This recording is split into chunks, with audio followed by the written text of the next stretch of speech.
ahora, en este preciso instante, realizamos Contemporáneos, el insólito vaivén del momento, una presentación de literatura de En Nuestro Tiempo.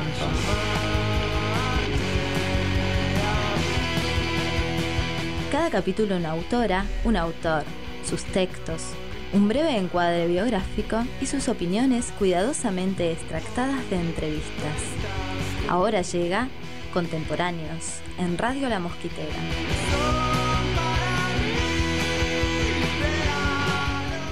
Muy requete buenas noches, mis queridas angelitas. Aquí comienza Contemporáneos, el insólito vaivén del momento. Tontos osos. Muy requete buenas noches, querido Pablo. ¿Cómo les va? ¿Cómo andamos, Darío? ¿Cómo andamos, Marcelo? ¿Cómo andan Eso. los otros del otro lado? Atrás de la pecera.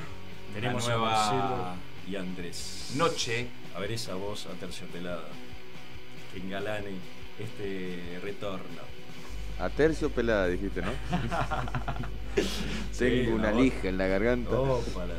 Bueno, ¿cómo andás, Marcelo? Bien, todo bien. Contento de empezar de vuelta con ustedes. Todos los años empiezo con ustedes, Es ¿vieron? verdad. Vamos. Bueno. Soy el original de esta radio. De lo suerte jurado. también. Trae suerte. Sí.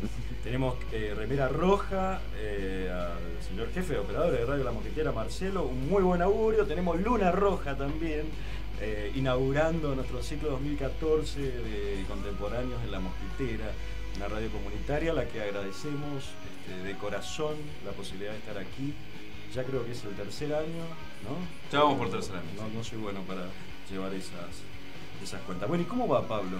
Muy bien, con ganas de empezar el ciclo 2014, con mucha manija, mucha lija también, por ahí, pero con ganas de hacer cosas y sobre todo plantear mapeos de lectura, viajes, como venimos practicando en los últimos años, ¿no? Dejarnos de llevar también en la parte de la búsqueda de autores, compartir con los oyentes, creo que es fundamental.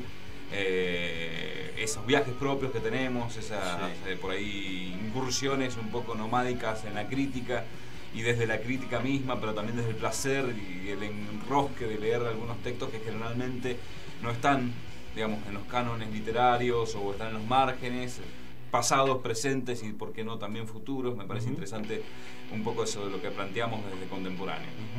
Buenísimo, viene muy bien un introito descriptivo para oyentes nuevos, por ejemplo, y soñemos o imaginemos esa posibilidad. Contemporáneo es una presentación de literatura, como lo dijo Pablo, media margineta, contracanónica, o no. En realidad es caprichosa. Cosas que nos gustan. En realidad es caprichosa. Yo Así. creo que la ley acá es de capricho. Entonces, a partir de ahí será marginal o no marginal, pero la idea es el capricho, también el deseo, el placer de la lectura y también entender que en las lecturas que estamos teniendo buscamos plafones, o más que plafones, un espesor político a la hora de aproximarnos a los textos y también en la lectura que hacemos de los textos. Súper mañosí. Y también Contemporáneo es intentar responder algunas preguntas. Por ejemplo, ¿de qué viven? ¿Cuáles son las fuentes de ingreso de los estupendos escritores? De los artistas que a nosotros nos gustan, los buenos artistas, ¿de qué viven? ¿Puede esta pregunta develar cuestiones de importancia, de espesor en torno a lo estético? O en otros términos, ¿qué relación hay entre las condiciones materiales o de materialidad y el acto estético? Bueno, esto me lo anoté yo hoy día hablando de caprichoso y de mañoso. Pienso que preguntas como esta, ¿de qué viven los escritores que nos gustan? Es algo que le compete también a Contemporáneo. Sí, yo creo que es una respuesta que va a ir dándose a lo largo de todo el ciclo 2014, ¿no? O sea, no es un cuán, digamos, tiene solución. Contemporáneos, preguntas chombis, pero con gracia. Con gracia. ¿Te gusta como separador? Bien. Dale, vamos. Hay que grabarlo. Vamos. Nos estamos yendo por las ramas. Dos breves dedicatorias de todo el ciclo. La mía es a Fabio Manes. Fabio Manes, conocido por la mayoría porque condujo durante muchos años junto a Fernando Martín Peña un ciclo en la tele que se llama Filmoteca y que sigue adelante. Uno de los grandes críticos y grandes curiosos, claro, coleccionistas de cine muy, pero muy, muy raro, y a la cual yo le debo también parte de mi dedicación cinéfila. Y también la otra dedicatoria a quien le dedico también, no tanto mi educación cinéfila, sino también en mi educación alcohólica, Sí. es a las chicas del Cuarto Propio, bar, hogar, casita, refugio, Sí, y otras cosas, ¿no? Que lamentablemente han cerrado por estas cuestiones, estas contingencias, ¿no? Que tiene el mundo de los propietarios con los alquileres. Y bueno, espero que pronto abran en otro lado, en otro sitio, tal vez agotó en ese sentido, pero bueno, estamos con ella y la verdad que yo he hecho muchas cosas con ellas, con Aranza y con la otra chica que anda por ahí, que no me acuerdo en este momento, Andrea. Me va a matar. Sí, yo pero me la acuerdo verdad, de un nombre increíble. Pero yo, la verdad que este programa se lo dedicamos a ella porque es fundamental. Bueno, yo también me sumo a esa dedicatoria. Esta noche en Contemporáneos, para mí el inaugurador, el gran antecesor de la escritura referencial, de la escritura que proviene de la experiencia propia. Esta noche va a estar en Contemporáneo Carlos Correa y dos así pastillitas, ¿no? De Correas, nuestro autor del capítulo. Así, dice Correa, la idea del arte como fundación humana del mundo, contra los majaderos surrealistas. La idea de la escritura como imaginería corrosiva de lo real contra los comunistas, faltos de la malignidad necesaria para el valor estético. Otra perlita, el comienzo de un extraordinario texto de Correa que se llama Los jóvenes.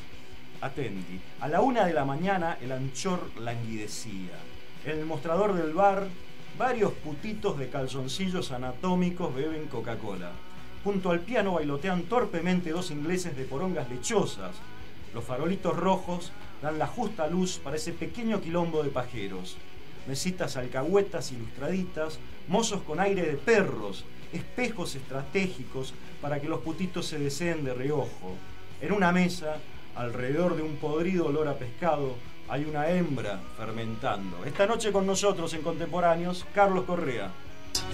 De la sentencia, lo que nos va a decir es que confirman la condena que se había dictado en primera instancia de Carlos Jorge Correas y de Jorge Raúl Laforgué o Jorge Raúl Armando Laforgué, está escrito distinto, por publicaciones obscenas a las penas de 6 y 3 meses de prisión en suspenso respectivamente y al pago de las costas procesales. El punto 2 de la sentencia de primera instancia absolvía a Juan Carlos Franco, María Luz Laura Romero, Enrique Adolfo Borcel, Emilio Osvaldo Colombo, Marta Dujovne, Analía Pairó, Susana Beatriz Torrado, Juan Benglino, Víctor Laster y Nora Speyer. Yo les sugiero, perdón que me meto, ¿no?, con estas cosas, pero no sé si toda esa gente que figura ahí y la tenían registrado la pueden llegar a ver, porque sería muy importante que hablaran con ellos. Algunas nos suena, algunas de las personas de los apellidos que nos leíste nos suenan y otros no, así que es un dato rico. En nuestras cortinas esta noche el maravilloso Compañero Asma. A ver, Marce, dame un poquito de Compañero Asma.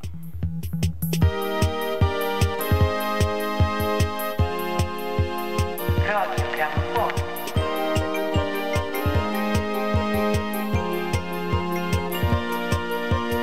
Radio Gramofón.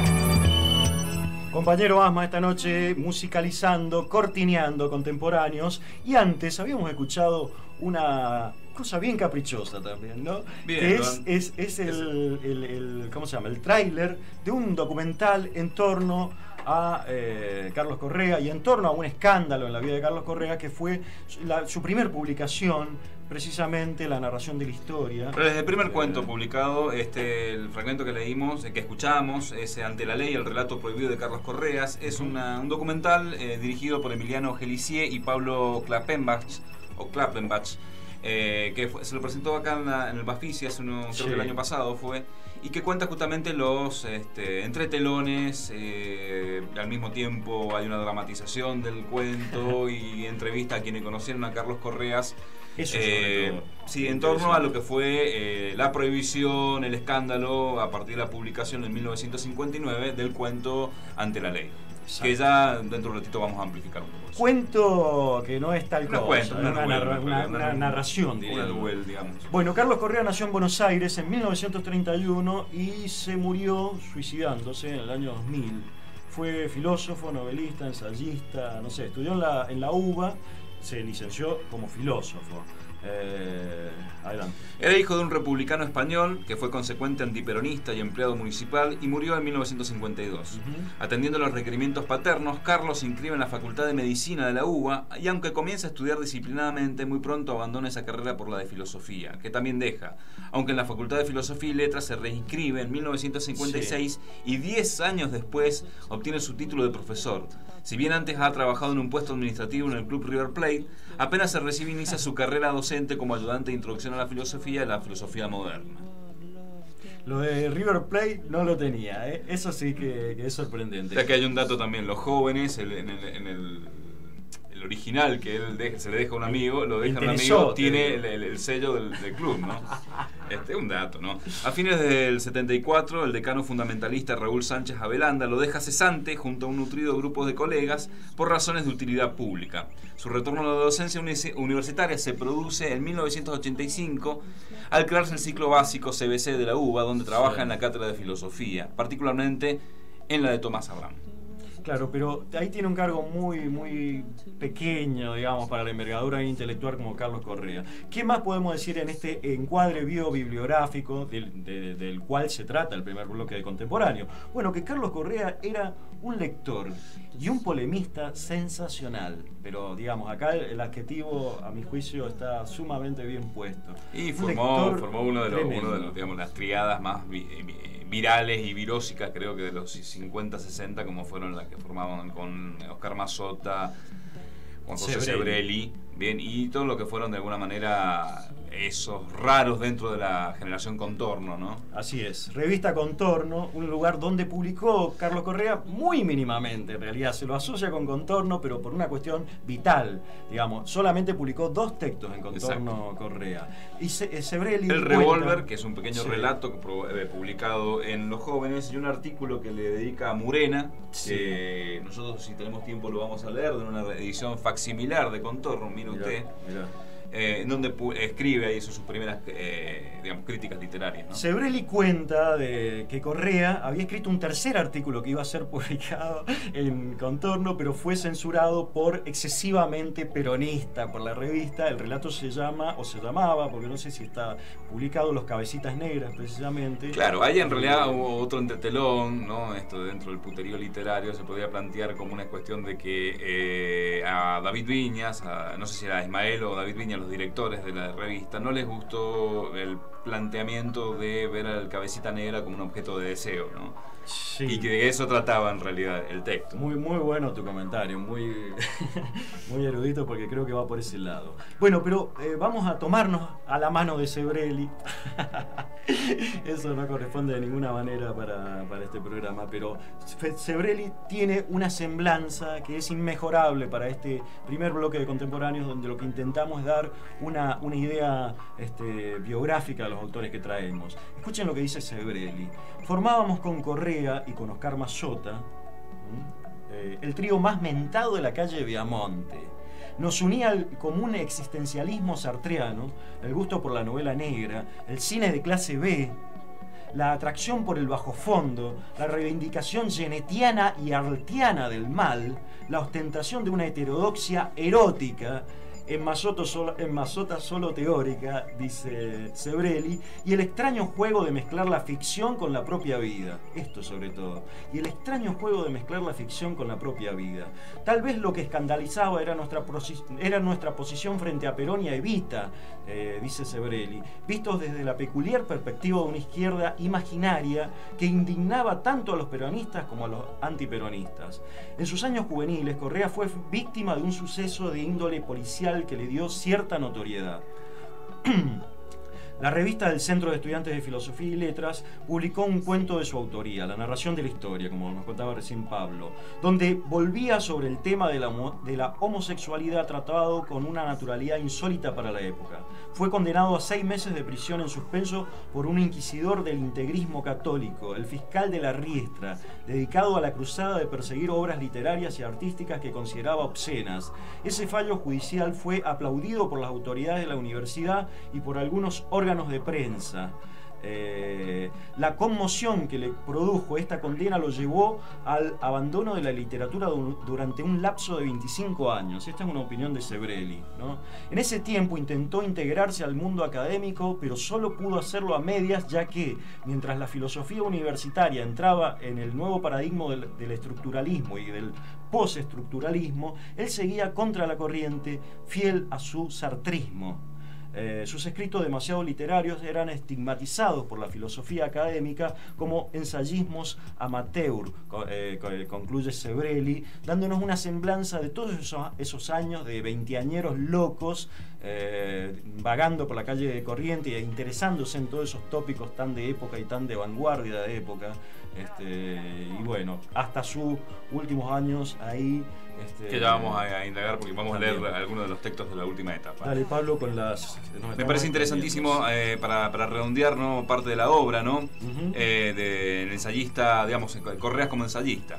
Kafka y su padre de 1983, Art Literato de 1996, La Gran Operación Mazota de 1991, Ensayos de Tolerancia de 1999, El Deseo en Hegel y Sartre de 2002 y La Manía Argentina del 2011. En narrativa publicó los reportajes de Félix Chanetón en 1984 y un trabajo en San Roque de otros relatos del 2005 y también Los Jóvenes, que es la novelita perdida que se editó por primera vez. Sí, digamos que esos dos textos, Los Jóvenes, está fechado como escritura en 1953 y es muy importante este anclaje histórico, y la narración de la historia en el 59. Son dos textos claves y muy atrás en el tiempo. Bueno, Carlos Correas esta noche en Contemporáneo. Vamos a bailar un rato. Adelante, señor director.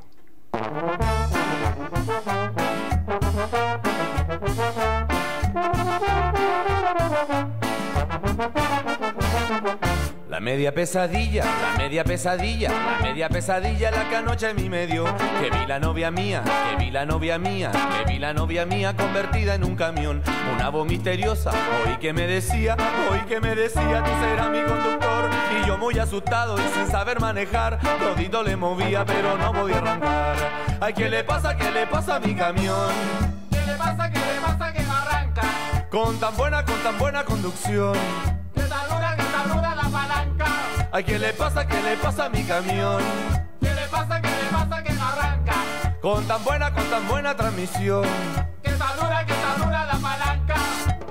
Le tocaba el arranque y nada, yo le daba manivela y nada, le buscaba por abajo y nada, a la bomba le chupaba y nada, enclochaba de nuevo y nada, revisé la batería y nada, hasta el claxon le tocaba y nada, me bajaba y le empujaba y nada. Ay, ¿qué le pasa a mi camión?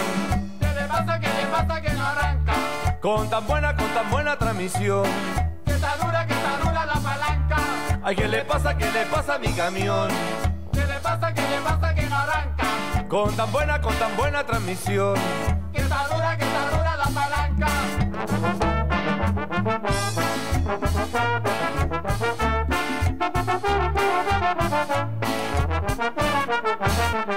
Yo me volví a subir porque ya quería aprender. Y yo estaba pensando siquiera soy mal chofer. Yo le di a toda prisa y ya me iba a arrancar, pero en eso desperté. Oí que me decían, pobrecito Miguel, está bajo de la cama, ¿qué le puede suceder? ¿A qué te pasa, oye Miguel? Que te sube, que te baja de la cama. Dime, ¿qué te pasa, hombre Miguel? Que acabaste con la cama. ¿Qué te pasa, oye Miguel? Que te sube, que te baja de la cama. ¿Qué te pasa, hombre Miguel? Que acabaste con la cama. Le tocaba el arranque. Chico Trujillo, le daba manivela y nada. Qué genial este texto, el texto de esta canción, porque empieza diciendo que tiene un sueño de que su chica se transforma en un camión. Genial, Chico Trujillo esta noche en Contemporáneos. Me bajaba y le empujaba y nada.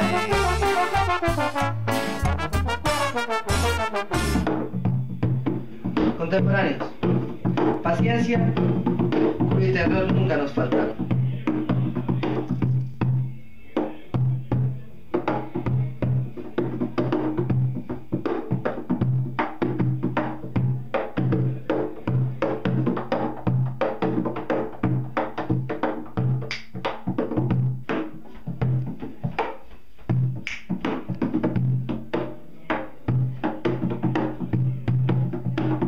contemporáneos.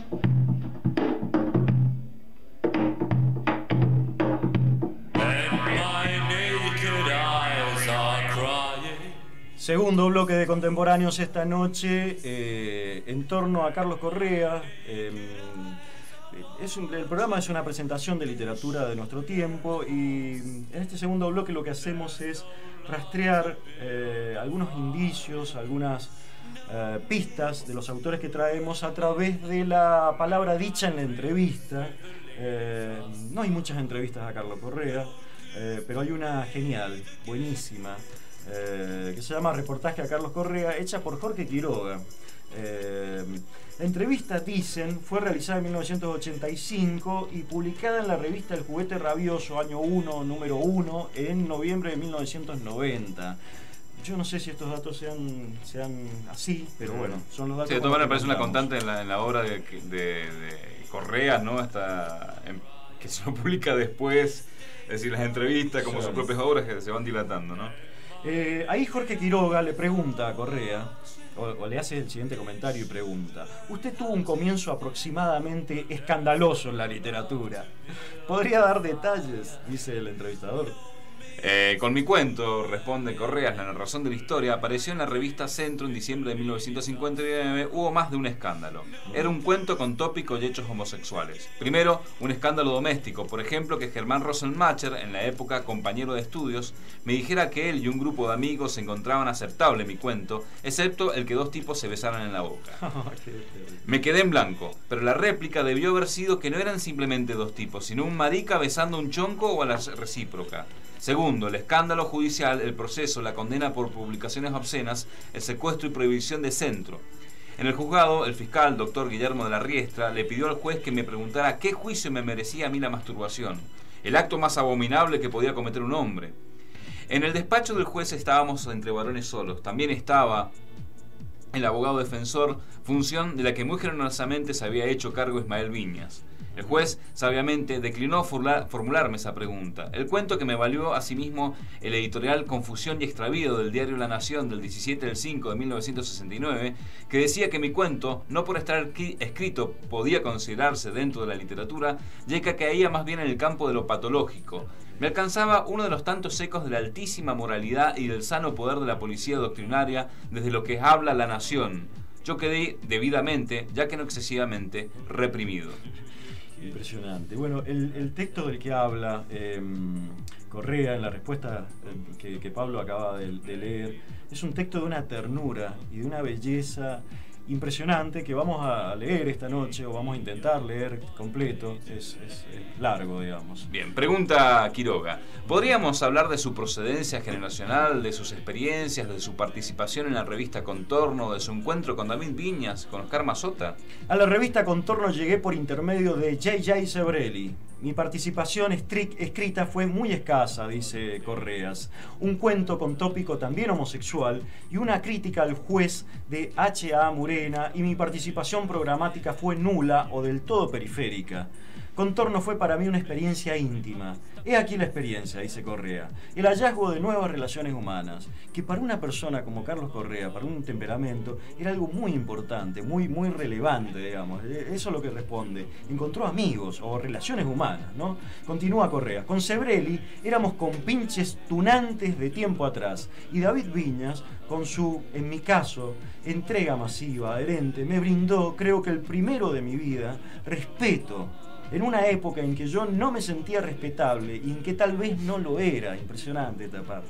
Y aquí otra experiencia, continúa Correa, una de mí mismo.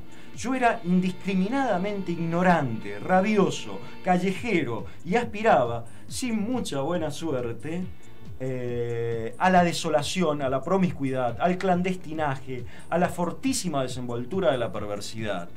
Era naturalmente patético, lo que me ponía más rabioso todavía, y con Oscar Mazota descubrí la pura amistad. No nos preocupábamos tanto del contenido de nuestra obra futura, sino del éxito literario y de nuestra futura manera de ser. Escuchen esto, que es sorprendente. Sebrelli, Mazota y yo formábamos un grupo aparte. Éramos tres primitivos, indefinidos, vivíamos en círculos viciosos y con la ambición de ser firmemente agraviantes y depredadores. Teníamos 22 años. Oscar Mazota decía, si no podemos producir obras que sean hitos fundamentales, entonces, como última salida para ser famosos, escribimos una novela pornográfica y san se acabó.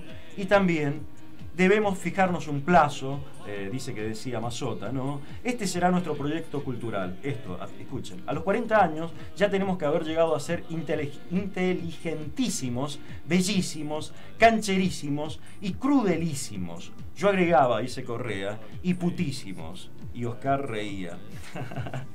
Bueno, una respuesta. La verdad que la entrevista para la radio nos excede, no sé si llega tal cual, pero la recomendamos enormemente porque continúa con todas las respuestas muy sesudas. Esta tiene que haber sido una entrevista por escrito, me imagino, porque es muy precisa, con un lenguaje elaboradísimo. La verdad que eso nos interesa de las entrevistas, cuando conllevan arte en sí mismo. Bueno, ahí dejamos esa recomendación. Lo que vamos a hacer ahora es a escuchar, a sentir cómo escribía este hombre, este maravilloso escritor llamado Carlos Correa. Vamos a intentar leer lo que más podamos de ese relato, de ese novel que se llama La narración de la historia. Adelante, señor director, por favor. El viernes 10 de abril de 1959, Ernesto Savid se sintió perturbado por la lectura de la revista Radiolandia y por la noticia del casamiento de un actor. No había dormido la noche anterior y ya por la mañana había decidido ir al cine colonial en Avellaneda. Quería ver una película de ficción llamada Rodán. Era un día nublado y había viento. A la tarde comenzó a lloviznar. Ernesto llegó al cine y entró en la mitad de la primera película. Se sentó al lado de un jovencito y por accidente se tocaron bruscamente las piernas. En el intervalo, Ernesto buscó bastante, casi desesperado. Fue al baño. En el hall del cine vio a un muchachito delgado, con una cara extraña, oriental, como un soldado asirio o babilónico, un esclavo al servicio del rey. Pero luego no lo pudo encontrar. Cambió de sitio en el cine y fue a sentarse al lado de uno que parecía joven, con la cara picada de viruelas y con un zurrón con ropa que apoyaba sobre los muslos. Ernesto le rozó un poco las piernas, pero el otro no atendía. Luego hablaron, comentando la película. En el intervalo, el otro se levantó y se fue.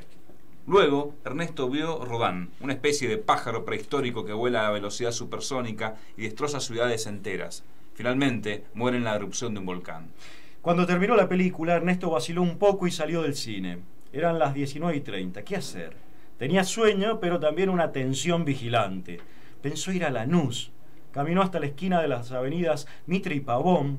Había mucha gente esa hora en Avellaneda. En la esquina, Ernesto vio a un grupo de estudiantes secundarios que habían salido de un colegio cercano y esperaban para tomar algún vehículo. Se acercó con disimulo para verlos de cerca y escuchar la conversación. Al rato llegó un amigo de ellos al que llamaron Alberto. Este había faltado a la clase del día y ahora venía a reunirse con sus compañeros. Era morocho, flaco y tenía un saco sport grueso de un tostado suave, remera roja y blue jean. Luego llegó una muchacha rubia que tenía que encontrarse con él y se fueron los dos juntos. Él era vivaz y afable. Había comprado un paquete de cigarrillos en un kiosco cercano. Ernesto quiso gritarle «¡Alberto!» cuando se iba con un pasito saltarín. Ya tenía novia, ya iría a algún club a bailar. Viviría por cuánto tiempo en ese pueblo. Hoy, desde luego, viernes, no había ido al colegio. Travesura de adolescente de 18 años. Ernesto, el ocioso, el inútil, lo miraba. Hasta el lunes Alberto no volvería al colegio. Era un joven estudiante con padres. Tendrá algún hermano con el que se verán en ropa interior. Ya habrá descubierto su sexo dentro de sí. Ya sabrá que lleva el mal ahí. Ya recurrirá a los preservativos que talleres secretos fabrican para él, para sus necesidades, para que se cuide de sí. Era sensible e inquieto. Ernesto podría apoyar sobre esa espalda juvenil sus manos húmedas, hinchadas, venosas, y arrancarlo de esas calles y hacer estallar ese futuro. Ernesto volvió a observar a los estudiantes que seguían en la esquina. Conversaban sonriendo y con ademanes desenvueltos y enérgicos. Se quedó inmóvil mirándolos. ¡Dios mío! Ya tenían ese aspecto de reproductores. Cuando se pongan a engendrar, ¿cómo impedirlo? En vez de viajar hasta Lanús, Ernesto decidió ir hasta Constitución caminando por la calle Montes de Oca. Cruzó el puente sobre el riachuelo y pasó junto a los depósitos y las fábricas. Era un paraje solitario. Pensaba en la novia de ese estudiante. Era una muchacha hermosa y quizá alegre. Seguramente se ruborizaría con facilidad y además soñaría con los momentos en que se encontrase llena de él. También Ernesto llegaría a tener una mujer algún día y después de varios años aceptaría para él una muchacha flaca y casi sin pechos que se dejara poseer con indiferencia. Tomó por la calle Montes de Oca y caminó con lentitud. Sentía deseos sexuales muy fuertes. Eso le sucedía por haberse quedado tantos días en su casa. Cuando volvía a salir, todo se le caía de nuevo encima de la cabeza. Ahora estaba indefenso y asustado por esos pensamientos. La falta de sueño también lo debilitaba. Ernesto entró en el hall de la estación de Constitución por la puerta de la calle General Hornos. Eran las 20:40. Caminó un poco.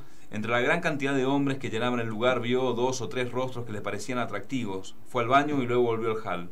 Entonces descubrió a un muchachito moreno que hablaba con otro. Vestía una campera de cuero amarillo, camisa desprendida en el cuello, blue jeans, medias negras y mocasines castaños. Sonreía ampliamente.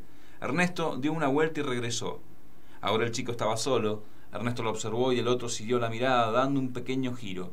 Ernesto se sobresaltó y se apartó, yendo hasta la pequeña locomotora de juguete encerrada en una caja de vidrio. El chico se le acercó y echó una moneda e hizo funcionar el aparato. Enseguida encendió un cigarrillo y miró a Ernesto. Este sacó a su vez un cigarrillo, pero no se atrevió a pedirle fuego. El morochito, entonces, dio media vuelta y se fue. Se miraron una vez más a través del vidrio de la pequeña locomotora. Ernesto lo siguió hasta que llegaron a la salida de la calle General Hornos. Allí el chico habló por teléfono. Ernesto lo esperó. Luego aquel volvió y fue hasta el bar, donde tomó jugo de frutas. Salió, dio unos pasos y se detuvo junto a una balanza automática. Ernesto se quedó a un costado. El morochito miró a su alrededor y se dio cuenta nuevamente de la presencia de Ernesto. Otra vez encendió un cigarrillo.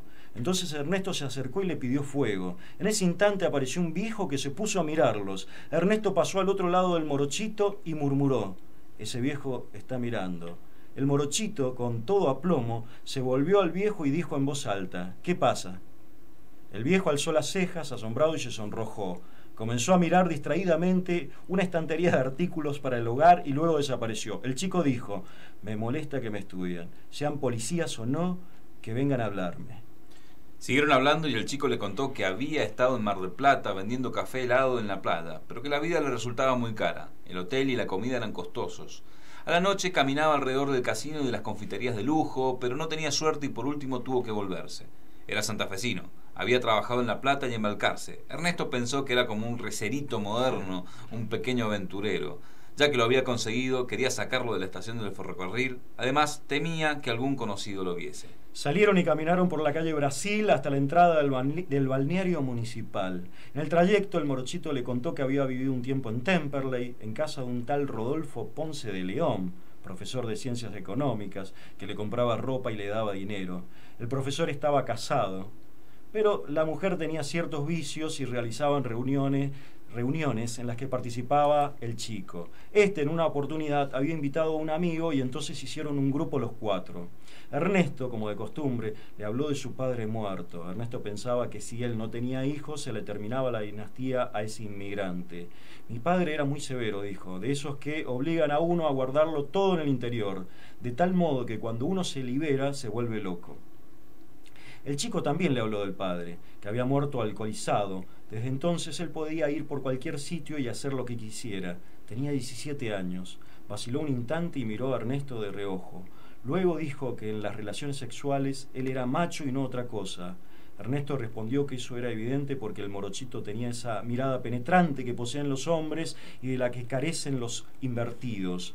El morochito sonrió, divertido, y le pidió el sombrero negro a Ernesto. Se lo dio y el morochito se lo puso y dijo que así era como un gánter de Chicago. Dijo que a veces a él le daban sermones. Así, un día en que estaba comprando un pasaje de ferrocarril en la estación de Quilmes, el empleado le había dicho: sacate el cigarrillo de la boca, negrito, no estamos en Chicago. Entraron en el balneario municipal y siguieron hasta la avenida Costanera. Al chico el lugar le recordaba Mar del Plata. Pasaron junto a la fuente de Lola Mora y miraron las estatuas. Después fueron a ver el río. El morochito dijo que a él le gustaba mucho leer. Llegaron a un recreo al aire libre donde estaban ofreciendo un número de varieté. Ernesto dijo: el recreo se llama Juan de Garay, acordate. Adentro solo había una mesa ocupada, pero afuera había gente mirando la representación. Vieron a un actor cómico que contaba chistes pornográficos y que luego imitó a un invertido. El morochito se reía a carcajadas y se divertía mucho. Siguieron caminando. El chico cantó una canción mexicana. En ese instante pasaron 2 policías en motocicleta. Ernesto cantó también y le enseñó al chico el brindis de la ópera La Traviata. El morochito cantaba y bailaba en mitad de la avenida. Solo había algunos pescadores. Se sentaron en un banco de madera. Estaban casi solos. Nuevamente pasó la motocicleta con los policías. El chico llevaba en la mano un envoltorio de papel, de diario. Dijo que le apasionaba tirar al blanco en las kermés. Cuando tenía dinero lo gastaba totalmente ahí. Le explicó a Ernesto cómo debían apoyarse los revólveres en la cadera para evitar el retroceso del arma que perjudicase a la puntería. También habló de drogas y de la manera de aplicar las inyecciones de cocaína y la adquisición gradual de la tolerancia. Hubo un silencio y el chico preguntó a dónde iban y dijo que a las 2 de la mañana tenía que estar en San Martín, donde dormiría en casa de un amigo. Adelante.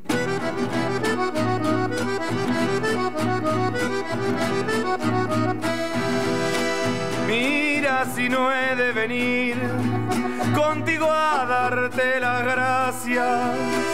Mira si no he de venir contigo a darte las gracias. Y cuando andaba desesperado jamás me pediste nada. Si cuando andaba acelerado jamás me pediste nada.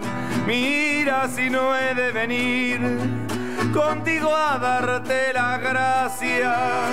Y mira si no he de venir contigo a darte las gracias. Y cuando andaba atormentado jamás me pediste nada. Si cuando andaba atormentado jamás me pediste nada. Saltando contigo, queriendo tu paz, de frente hacia el miedo te sientes pequeño y un rayo de luz asoma en tu cara. Si siento tu risa me siento mejor.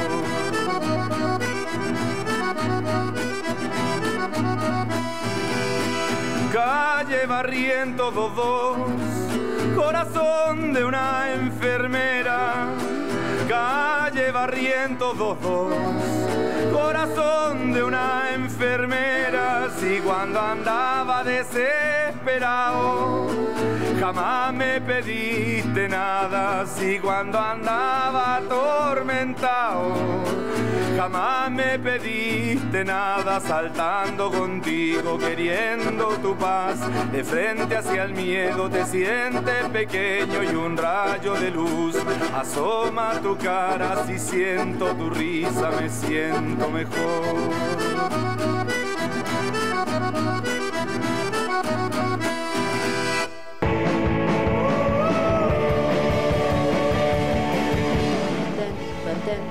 Contemporáneos, contemporáneos, contemporáneos. Bueno, viste que quiero escucharlo ahora.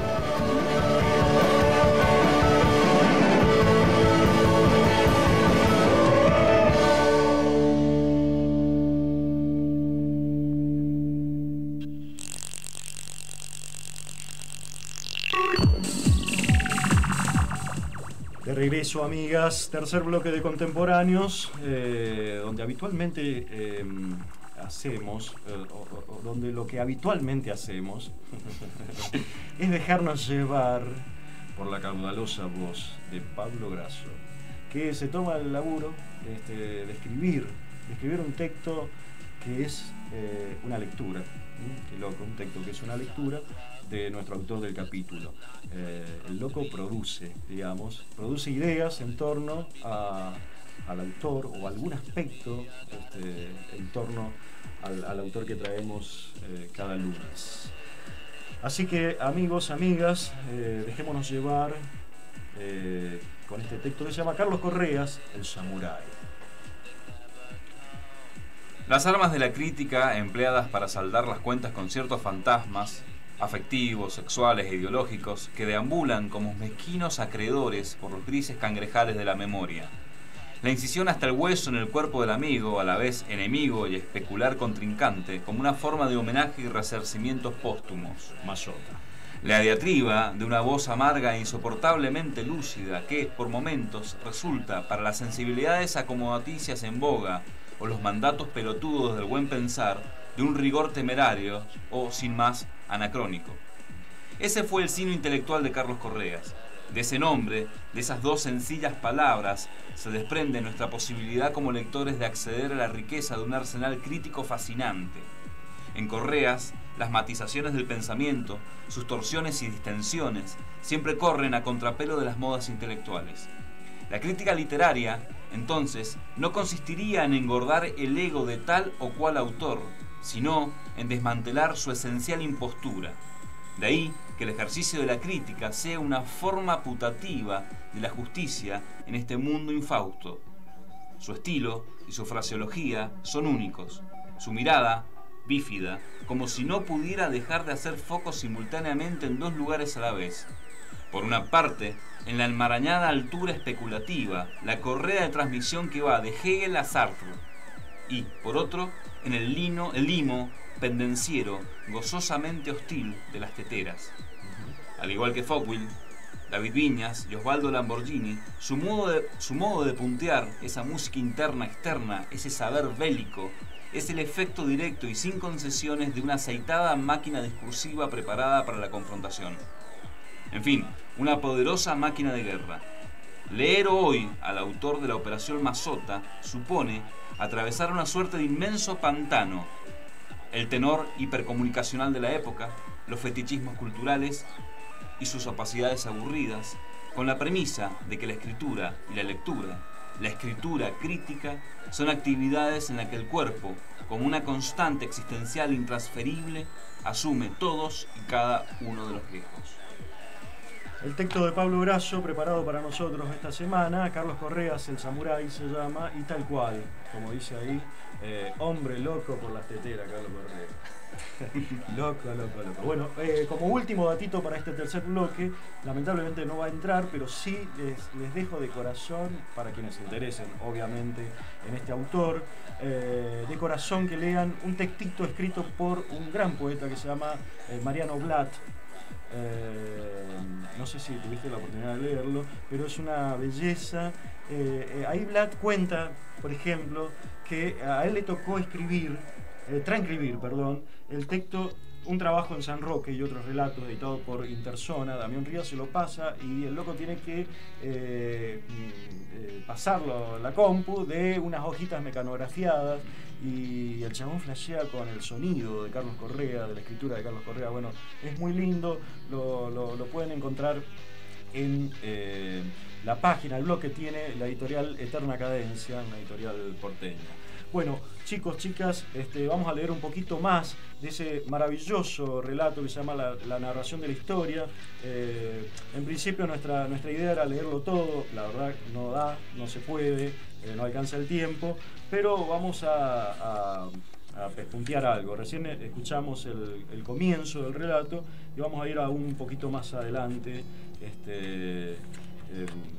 y eso. Así que de alguna manera esperemos que la comprensión no se altere por este salto que vamos a hacer en el texto. Así que un poquito más de la narración de la historia, Carlos Correa, esta noche en Contemporáneos. El morochito lanzó un breve silbido y empezó a echarse el humo del cigarrillo en las manos. «Yo sé quién sos», dijo.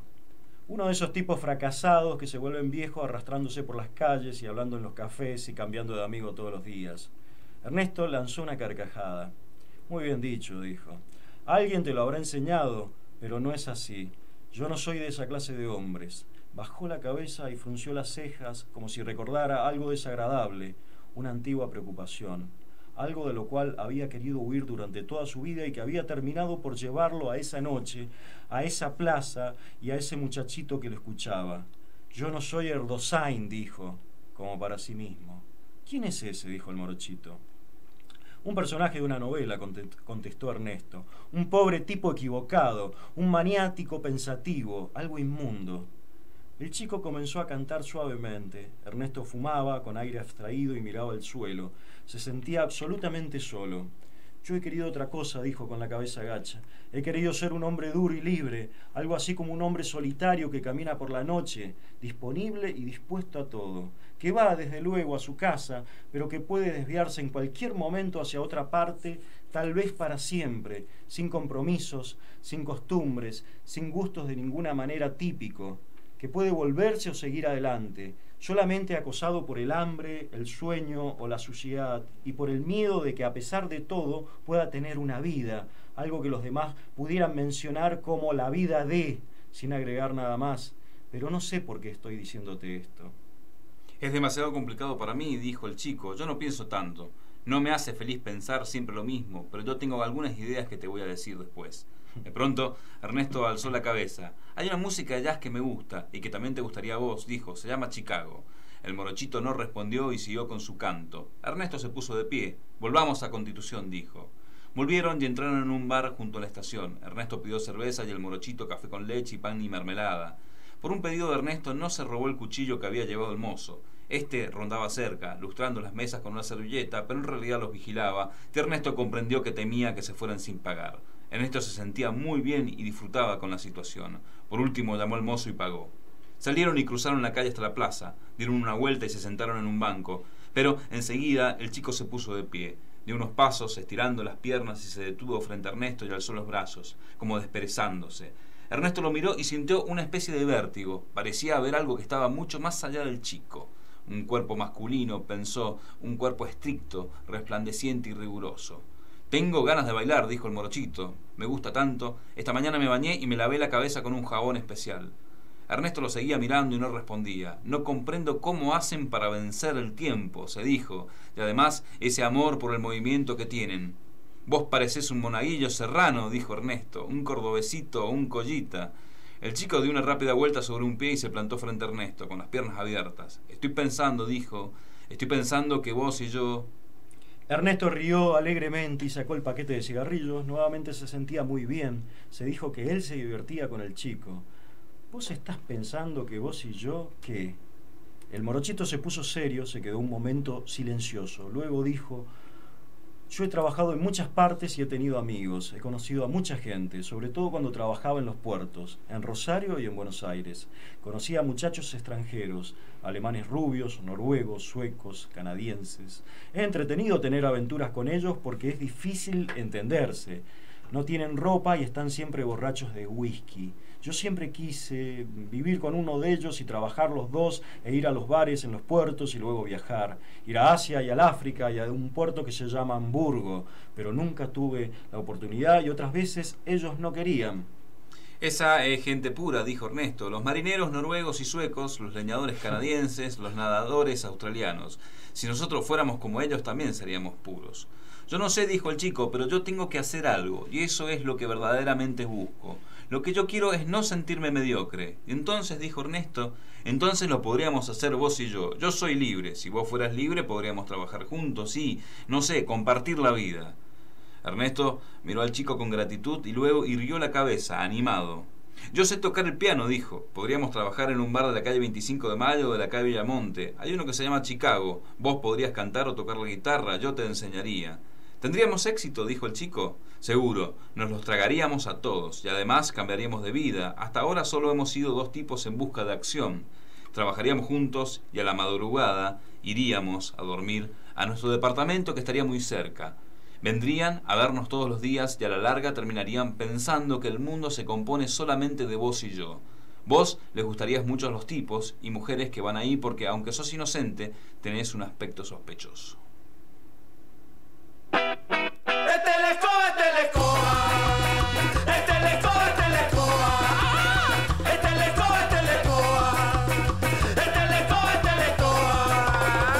Mamita, ¿qué está pasando? Y tú no sabes por qué. Mamita, ¿qué está pasando? Y tú no sabes por qué. Entonces anda buscando.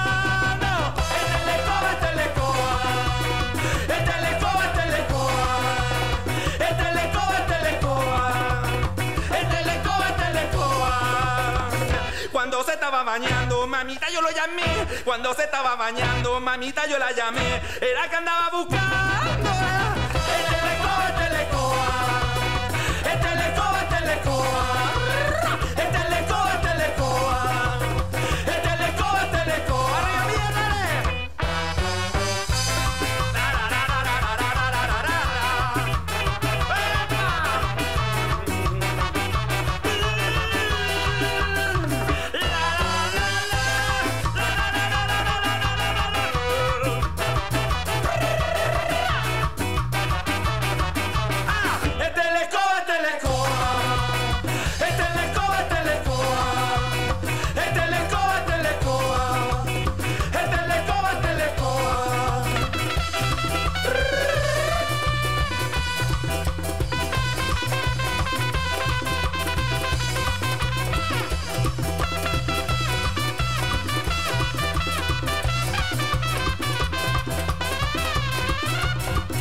Bien, amigas, prontos a la despedida, prontos al chau chau adiós de este día lunes. Aún es tiempo de volver nuestra atención a Correa, a Carlos Correa, el autor que hemos traído esta noche al programa, y escuchar dos conceptos que Correa desliza en la entrevista a la que recién hacíamos referencia, esa realizada por Quiroga.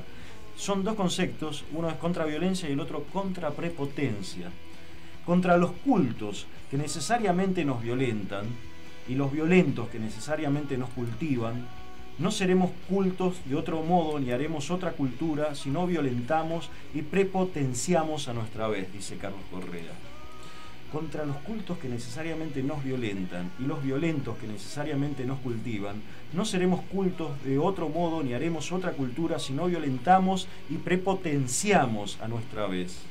El dolorismo cósmico y el buen truco de tomar sobre sí los crímenes del hombre son el rezago que la violencia en forma de miseria tomó en Roberto Arlt y lo convirtieron en un hombre imposible y simultáneamente real, un hombre con quien no podríamos convivir un instante.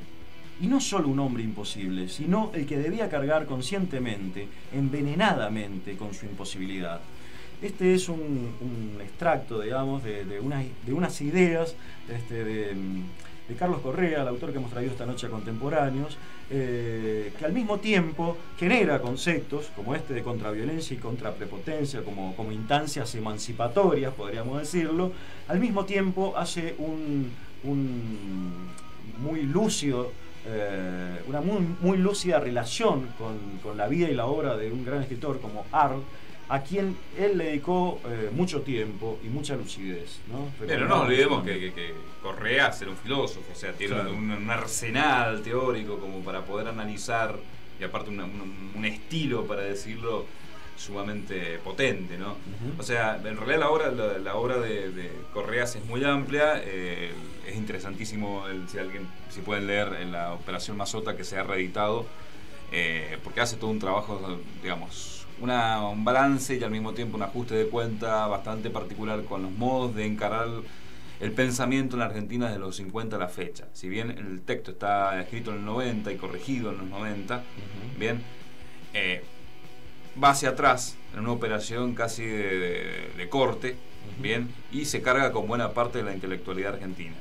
Bien, de una forma muy irónica y al mismo tiempo bastante seria. Pero yo me reí mucho, la verdad, leyéndolo, porque es bastante interesante. De todas maneras, es muy amplio el trabajo de él. Ahora se ha reeditado La Imposibilidad, La Manía Argentina. Bien, un ensayo que busco leerlo, porque la verdad que los fragmentos que leí me parecieron muy interesantes. Hace realmente un trabajo de búsqueda y tratar de responderse por qué razón una sociedad como la Argentina, la manera argentina en realidad es la justificación que nosotros como sociedad nos hemos puesto para haber aceptado los crímenes de guerra o los crímenes de la guerra sucia, o como quieran llamarlo, ¿no? O sea, eso, y cómo los intelectuales se vieron de alguna manera manchados y fueron cómplices también. Eso le endilga a Mazota, no haber tenido un pronunciamiento al respecto, y le endilga también una opción por la normalización, por la normalidad. Sí, ya sea algo también interesante, él les critica a Mazota el hacer saber que se sabía. O sea, como una operación, justamente la operación Mazota era proyectarse como un intelectual profundo cuando no lo era, de alguna manera. Claro. Si todo lo que, digamos, ahí va, todo el tiempo la operación Mazota está diciendo, bueno, en realidad todo esto lo toca de oído, todos estos conceptos, o de los tres, de hecho, cuando él, digamos, habla de Sebrel y de Mazota, dice, bueno, pero este muchacho, el único que leía francés y alemán y que tradujo a Hegel, a Kant, a Marx, fui yo. Claro, les endilga una fraudulencia a sus grandes compañeros, con pinches. Y dice una cosa todavía más interesante, que él intenta con su propia vida también ser un fraude y normalizarse. Interesante y dolorosísimo. Y no lo logra. Eso, bueno. Claro, y no lo logra. En ese sentido es también muy sorprendente Carlos Correa, como está en todos. Bueno, empezamos diciendo eso, es para mí uno de los máximos exponentes de cierta literatura de referencialidad o cierta manera de hacer arte, que entiende que el origen del arte es la propia experiencia o la propia lectura de tu materialidad histórica como sujeto, como individuo.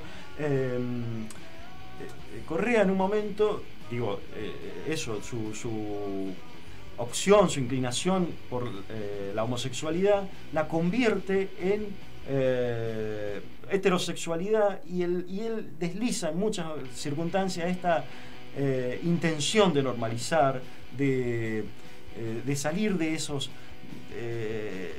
lugares, digamos, de condena y de represión, digamos. En ese sentido, aquella experiencia que puede ser, no sé, nimia, de haber sido condenado a 6 meses por un texto literario, parece haber dejado en su espíritu una gran marca, ¿no? Claro, sí, hay que tener cuidado un poco, porque también el suicidio es algo muy difícil de explicar. En realidad siempre quiere ver causalidades en su pasado o en su obra, ¿no? Lo cierto es que él mismo lo dice, digamos, no me verán antes de creo que le escribe una carta a Liliana Lukin. Ajá. Le dice algo así como, no me verán envejecer, bien, él sí. También decía, no hay nada más patético que un puto de más de 40 años, ¿no? Sí. O sea, lo cierto es que al final de su vida, cuando muere su compañera, él tiene una cuestión rarísima, digamos, en cuanto dentro de lo anecdótico. Lleva, creo que, a vivir una mujer de la villa a su casa que está llena de hijos, empieza a tener una relación con una travesti en 11, y finalmente, bueno, dicen que su imposibilidad motora, no podía caminar, era un gran caminante, hay que decirlo, sí. La verdad que era una especie de flaner, de temer, bien, y que bueno, el hecho de que no pudiera caminar también lo empujó de alguna manera eso. Lo cierto es que fue bastante determinante, se cortó las venas y a falta de eso se tiró de un 9º piso, digamos, para quedar con la imagen, ¿no? Sí. Bueno, hemos presentado muy parcialmente a Carlos Correa, la verdad, digamos, excede por todos los lugares, pero bueno, de eso se trata Contemporáneo, es una presentación. Algunas gacetillas que nos interesa difundir. Bien, mañana Pájaros, la librería cita en Las Heras y Perú. Ajá. A las 21 horas se va a hacer la reunión, una especie de convocatoria para la próxima Feria del Libre, sí. La 9ª Feria del Libre, si mal no tengo el número. Creo que sí. Sí, la 9ª, sí. Mañana aquellos que les interese participar, bueno, acérquense, seguramente se van a armar las comisiones de trabajo, pero sobre todo me parece que es importante en este momento redefinir la naturaleza de la Libre, hacia dónde va y qué hay qué tiene para mostrar o para dar esta feria autogestiva, ¿no? Que ya va por el número 9, digamos, la próxima sería la 9, y bueno, sería muy bueno que salga. Históricamente es un sitio de catalización de cuanto menos grandes o muy legítimas intenciones en torno al arte, así que creo que es una instancia para apoyar la Feria del Libre, ¿no? Así que convocamos a todos los que tengan ganas a que vayan mañana ahí a Pájaros. Bueno, Pablo, gracias. Marcelo, muchas gracias. Muchas gracias de atrás.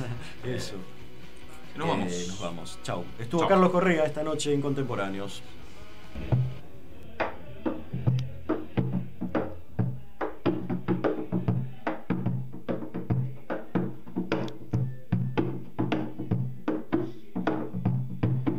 Contemporáneos. Paciencia, cuyo y terror nunca nos faltaron.